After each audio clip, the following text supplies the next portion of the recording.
Hello! What's up? It's your El Maestro at nagbabalik na naman tayo ngayon para sa isa na namang tutorial video.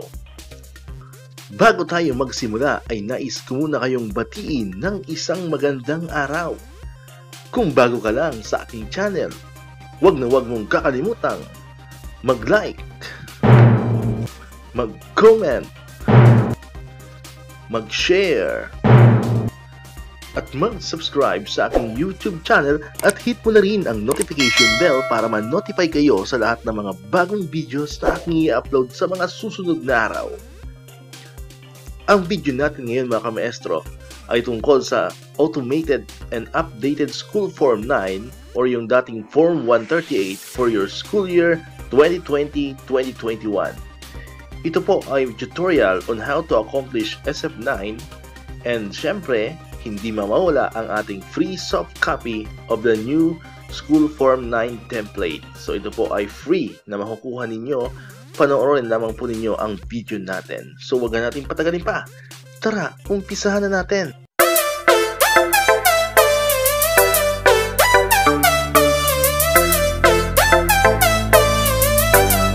Alright, so magandang araw muli sa inyong lahat mga ka-maestro. So, ginawa nga natin itong video na to dahil alam naman natin na sa nakaraang buwan ay mayroong DepEd Memorandum na binaba ang ating kagawaran, yung DepEd Memorandum number 14, Series of 2021, which is the implementing guidelines for the preparation, submission, and checking of school form. So, isa po doon sa nabanggit, no? Itong ating School Form 9 o yung ating dating Form 138. So mayroon pong konting pagbabago, no? But according din po doon sa memo, hindi naman kailangan na sundin natin, no? Or baguhin pa natin yung ating dating SF9 kung nakagawa na tayo ng SF9 before, no? Pero kung wala pa, so pwede nating baguhin, or kung gusto mo namang baguhin at sundin na yung ating bagong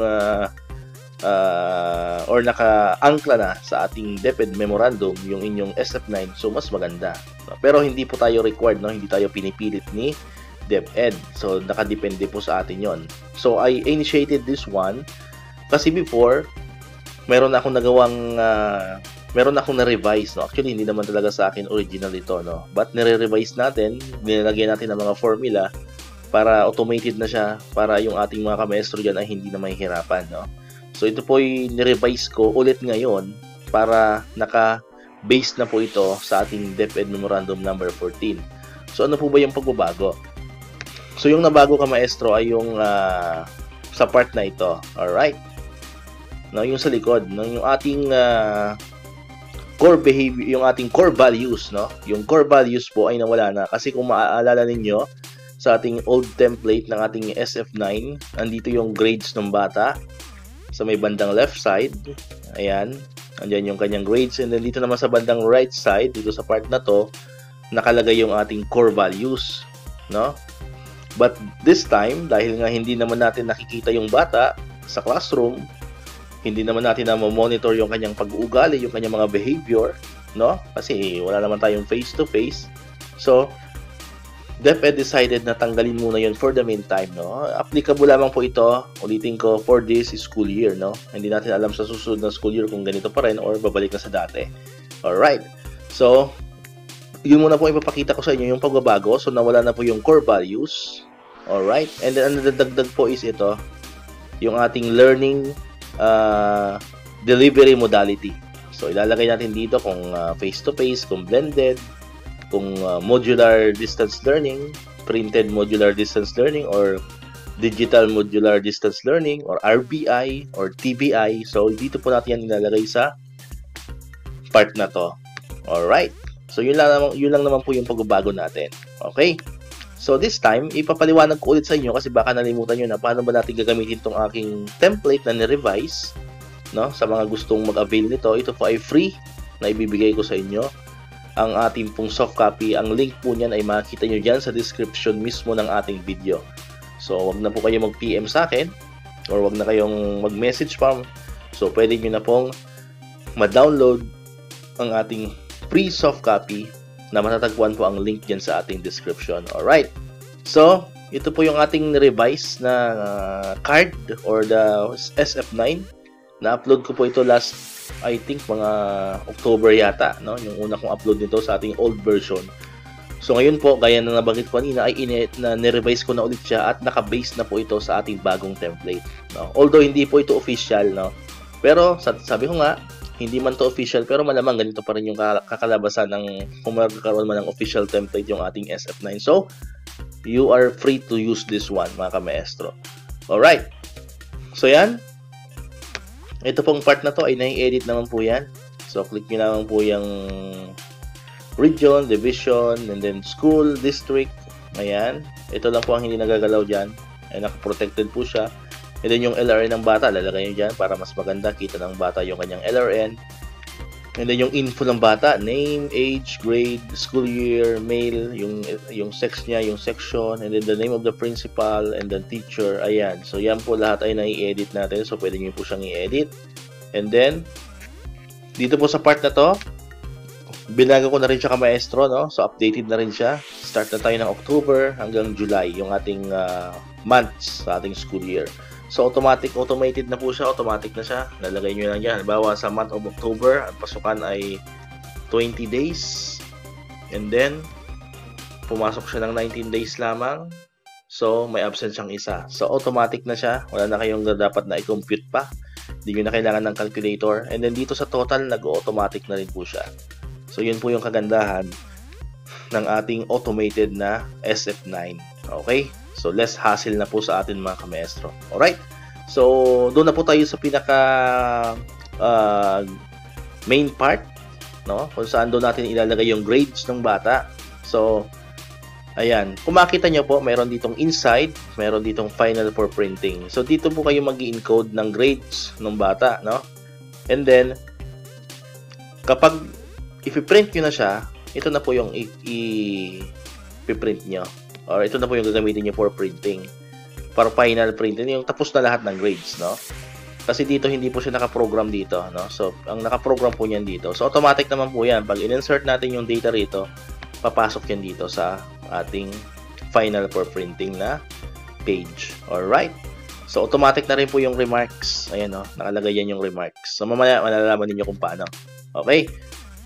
So, halimbawa, ayan, sa Filipino, so, naglagay ka. By the way, ito kamaestro yung mape kasi may mga nagtatanong sa akin na pwede nyo naman, halimbawa, kasi pag tinanggal natin ito, mawawala yung formula niyan. So, halimbawa, first grading pa lang yung bibigay mo sa bata, so, pwede mo siyang gawing white yung kanyang color para mawala yung 0. O, diba? So, nawala na po siya. And then, pag lalagay nyo na po siya ng data, pwede nyo na siyang lagyan ng black ulit dito. Okay. So, yun po. So, halimbawa, Filipino, 90, 91, 92, and then 93. Ayan. So, kung mapansin nyo po, hindi po siya naka-automated dito. So, ang pupuntahan nyo po ngayon dito, kaya ito yung gagamitin natin for printing. Ayan. So, nakalagay dito past. O, diba? Mas madali lang ka, maestro. Okay? So, try natin. Let's try. Lahat. Lagyan natin. So, i-copy-paste ko na lang kamaestro ha, pero hindi nyo dapat i-copy-paste yung grades ng bata nyo kasi alam naman nyo kung ano yung grades ng bata. So, gagawin lang natin ito kamaestro para mas mabilis tayo matapos sa ating presentation. So, i-copy-paste lang natin yan. Tingnan lang natin kung lahat ay pumafunction yung formula natin. Ayan, copy-paste lang natin. Ano ba nangyari dito? Okay, so hindi natin ito pwedeng copy-paste. So, i-manual natin encode. So, ibahin natin yung grades dito. Nangyari 93. 94, 95, and then 96. Ayan. So, dito, i-copy-paste natin yan para mabilis tayo. Ayan. Okay. Alright. And then dito, ayan, ito po, huwag nyo pong gagalawin to, no? Kasi nag-automatic na pong compute yung ating mape. Kunyari sa music, nakakuha siya ng 90, then 91, then 90, then 90 ulit. Okay? So, kung mapansin nyo, nagkaroon na siya ng grade na 90 dito sa part na to. So, automatic po siya. Okay? So, copy-paste na rin natin yan para mabilis. Ayan. Copy-paste lang natin siya. Alright. So, malapit na tayo matapos ka, maestro. Ayan. And then dito naman, nangyari 93, 95, 96. Taas, no? 8 ESP. Ayan. So, tapos na yung ating grade. So, tingnan natin dito sa final for printing. Ayan. So, automatic siyang nakalagay na yung past. So, hindi mo na siya mamano-manuhin pang isulat. And, hindi mo na rin siya mamano-manuhin pang i-compute. So, kunyari, bagsak. So, try natin. Baka, sir, baka hindi gumana yung field. Kunyari, 75, 76, 74, 70. So, kunyari, yan yung kanyang grade sa Araling Panlipunan. Try natin. Alright. So, ito na agad yung kanyang grade. Nakalagay is failed. So, automatic po siya pag hindi umabot ng 75, ang lalagay po sa remarks is failed. So, yun po yung kagandahan. Now, punta tayo dito sa bagong tawag dito, parts ng ating SF9. Ito na yung learning delivery modality. So, lalagay mo lang po dito ka, maestro. Kunyari, first grading, siya ay online. So, lagay mo lang online. Okay? So, pag tignan mo siya dito, ayan, automatic na siya. Nakalagay online. Okay. So, pag second grading, kunyari online pa rin. Then, pag third grading or third quarter, nawalan sila ng internet sa bahay or lumipat sila ng bahay or something, so naging modular. Or kunyari, printed or modular print. Ayan, modular print. And then, fourth quarter, modular print. Okay?